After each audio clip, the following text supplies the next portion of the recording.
I want to start with a question that might make you uncomfortable. If I told you that the single best time to buy gold is precisely when it feels most dangerous to do so, would you believe me? Probably not. Because everything inside you, every instinct, every headline, every panicking friend telling you to sell, is screaming the opposite. And that is exactly why most people miss it. Every single time. I am Warren Buffett. And today I am going to tell you something about gold and silver that the financial media will never say clearly. Because clarity does not keep you glued to a screen. Confusion does. What I'm going to give you today is not excitement. Not predictions. Not a hot tip. I'm going to give you the mechanism. The actual sequence of events that explains why gold drops when it should rise, why it rises when everyone has given up, and why right now in this specific moment deserves your very careful attention. Stay with me, because the second half of this video contains the part most investors never hear. And it is the part that separates the people who build real wealth from the people who always seem to arrive 1 month too late. Let me begin with the experience almost every gold investor has had at least once. Something frightening happens in the world. A war, a financial shock, a political crisis. You buy gold because gold is supposed to protect you when things get scary. That is the entire premise. Safe haven, ancient money, crisis insurance. Gold is dropping. And then the crisis happens. Makes no sense. The scary thing is real. It is on every front page. And your gold position goes down. You sit there staring at it thinking, I did everything right. Makes no sense. The world is genuinely burning. Why is this going the wrong direction? That moment of confusion is not your fault. It is the result of never being taught the mechanism. Here is the mechanism. 5 steps. Simple enough to explain over breakfast. Step 1. Something frightening happens. A war, an oil shock, a major financial disruption. The kind of event that makes governments nervous and markets volatile. Step 2. Oil prices spike. Because most major disruptions happen in or near oil-producing regions. When oil spikes, inflation expectations rise immediately. Not actual inflation yet. The expectation of it. And in financial markets, expectations move faster than reality. Boys. Step 3. The central bank freezes. When inflation expectations are rising, no serious central bank will cut interest rates. Cutting rates while inflation fears are climbing is like throwing water on a grease fire. So the rate cuts the market was hoping for disappear overnight. Step 4. Bond yields rise. When rate cuts are off the table, government bond yields climb. A government bond paying 5% guaranteed suddenly looks very attractive compared to gold, which pays you nothing and just sits there. Institutional money rotates toward that guaranteed yield. Not because they love bonds. Because 5% in hand is 5% in hand. Step 5. Everyone buying bonds needs dollars first. Dollar demand surges.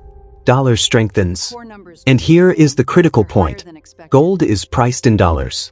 When the dollar strengthens, gold becomes more expensive for every buyer outside the United States. Foreign demand drops. Price falls. 3 forces hitting gold simultaneously. Higher yields pulling money away. Stronger dollar reducing foreign demand. Institutions selling to raise cash. That is the mechanism. That is why gold drops in a crisis. Not because gold is weak, because the machinery of global finance creates a temporary mechanical headwind. Predictable and temporary. Now let me show you what happens after. 1973, OPEC oil embargo. Oil quadruples almost overnight. Gold drops first. Then over the following months it begins one of the most significant runs in modern financial history. 1974, Iranian Revolution. Oil production collapses. Gold initially does very little. Then over the next 12 months it rises close to 90%. The people who captured that move were not geniuses. They simply understood that after shock there is always a delay. And patient money sits in that delay. 1975. The kind of September nobody forgets. Gold was around $270 an ounce. Over the following decade it reached nearly $1,900. Not a straight line. But the direction was unmistakable once you understood the forces driving it. 1976, Russia and Ukraine. Oil disrupted. Inflation expectations spiked. The Fed froze, then raised rates aggressively. Gold sold down sharply. Then it broke $2,000 for the first time and kept going. Every single one of these. Same pattern. Different headline. Gold drops first, recovers, then goes to new highs. Not because anyone predicted it with certainty, because the underlying forces are real. And they do not change just because the news cycle does. Now here is where I need to tell you something the other channels are not telling you. Gold is not the only instrument in this story. And if you are only watching gold, you are missing half the picture. Silver. Silver is the most underestimated asset in this entire conversation. And I want to spend time here because this is precisely where most finance channels go quiet. Silver is not just a precious metal. It is an industrial one. Solar panels, electric vehicles, medical equipment, semiconductors. The global transition to clean energy requires silver in quantities that current mining supply cannot comfortably meet. So silver carries two completely separate engines of demand. The first is monetary, the same safe haven dynamic as gold. The second is industrial, a structural demand story that has nothing to do with fear and everything to do with where the global economy is physically going over the next decade. When gold runs, silver historically runs harder. The gold-to-silver ratio has been at historically elevated levels, meaning silver is cheap relative to gold by the standards of the past 50 years. That gap has historically closed. When panic takes hold. Not always quickly, but it has closed every single time. If gold represents patience, silver represents leverage for the patient investor. One move. Two engines pulling in the same direction. That combination deserves serious attention. Now I want to address the comparison I know many of you are making in your heads. Gold versus crypto. I have been public about my skepticism of Bitcoin and I stand by the reasoning. But I want to address this seriously because the comparison deserves more than dismissal. And frankly, most finance channels either worship crypto or dismiss it entirely. Neither serves you. Let me give you the honest breakdown. Bitcoin was engineered to be a finite digital asset. 21 million coins. No government can print more. No central bank can devalue it by expanding supply overnight. In that specific sense, Bitcoin and gold share a philosophical foundation. Both exist outside the traditional monetary system. Both are bets against currency debasement. And Bitcoin's performance over the past decade has been extraordinary by any numerical measure. If you bought Bitcoin in 2015 and held, you made returns that gold could never mathematically match in the same period. So why do I remain cautious? Because there is a difference between performance in favorable conditions and reliability across all conditions. Gold has a 5,000-year track record as a store of value. It has survived every civilization, every currency collapse, every empire that rose and fell, every financial innovation that was supposed to make it obsolete. When the Roman Empire collapsed, gold held value.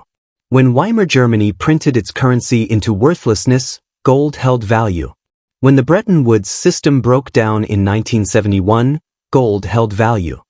Bitcoin is 15 years old. It has never been tested through a full sovereign debt crisis. Never through a world war. Never through a complete collapse of institutional trust in digital infrastructure. We do not know what Bitcoin does when the internet is disrupted at a national level. We do not know what it does when governments decide, seriously and simultaneously, to restrict its use. These are not hypothetical concerns. They are simply unknowns. And in investing, unknowns carry a cost that does not show up in the historical return chart. Here is how I actually think about this. Bitcoin is a high-conviction bet on a specific future. A future where digital infrastructure remains intact, where institutional adoption continues, where regulatory environments remain manageable, and where the narrative around digital scarcity maintains its cultural power. If that future arrives, Bitcoin's upside is real and potentially very large. Gold is a bet on human nature remaining constant. People have valued it for 5,000 years. The structural forces that make it valuable, scarcity, durability, universal recognition, no counterparty risk, have not changed and show no sign of changing. One of these bets requires a specific future to arrive. The other simply requires the world to continue being the world. I am not telling you which to choose. I am telling you to understand precisely what you are betting on before you place the bet. Because when things get genuinely uncomfortable, the investor who knows exactly what they own and exactly why they own it is the only investor who can make a rational decision rather than an emotional one. Now let me address the question I know most of you are actually asking. Not the academic one. The real one. Warren, when do I buy? I respect you enough to give you an honest answer instead of a precise one. I do not know exactly when. Nobody does. Anyone who tells you otherwise is either wrong or selling something. What I can tell you is what to watch for. Watch the dollar index. When the dollar begins to weaken after a period of strength, the mechanical headwind for gold begins to reverse. That is not prediction. That is the mechanism running in reverse. Watch Federal Reserve language. When the conversation shifts from holding rates to considering cuts, bond yields soften, the competition for gold reduces, and institutional flows begin rotating back. Watch central bank buying data. When the world's largest institutions are quietly accumulating an asset while retail investors are ignoring or selling it, that is historically one of the most reliable signals available. Central banks are not sentimental. They do not make emotional decisions. And right now they are buying gold at a pace not seen in decades. None of these are timing tools. They are orientation tools. They tell you which direction the wind is blowing. And an investor who knows which direction the wind is blowing is already ahead of 90% of the people making decisions based purely on how they feel that morning. Let me close with the thing I most want you to remember. The market is extraordinarily good at making the right thing feel wrong at exactly the right moment. When gold is down. When the headlines declare the trade finished. When your portfolio is uncomfortable and your instinct says sell and stop watching. That is the moment the mechanical pattern has historically been most interesting to the patient investor. I have watched this repeat throughout my career. The people who built real lasting wealth in gold were almost never the people who bought when it felt good. They were the ones who understood the mechanism, sat through the discomfort, and positioned quietly while everyone else was still reading headlines about the end of gold. Patience is not passive. I want to be clear about that. Patience is an active, disciplined choice. It means knowing why you own what you own with enough precision that when the price moves against you, you can assess calmly whether your thesis is broken or whether the mechanism is simply running its course. Most of the time when gold drops in a crisis, the thesis is not broken. The mechanism is running its course. Knowing that difference is worth a great deal. The window I mentioned at the start of this video is not a marketing phrase. It is a description of where we are in the mechanical sequence right now. Dollar strength, elevated yields, institutional caution. Panic takes hold. These conditions do not last indefinitely. History says they resolve.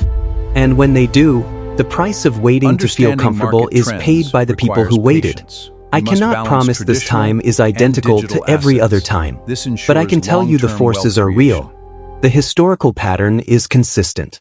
And the investors who act from knowledge rather than emotion have, over the long arc of history, done significantly better than the ones who waited for a certainty that never came.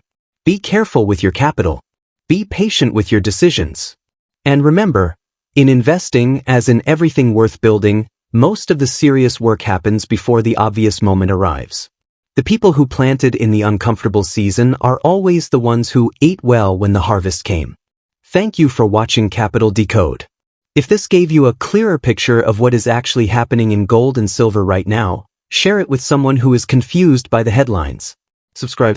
We are here every week to give you the mechanism, not the noise.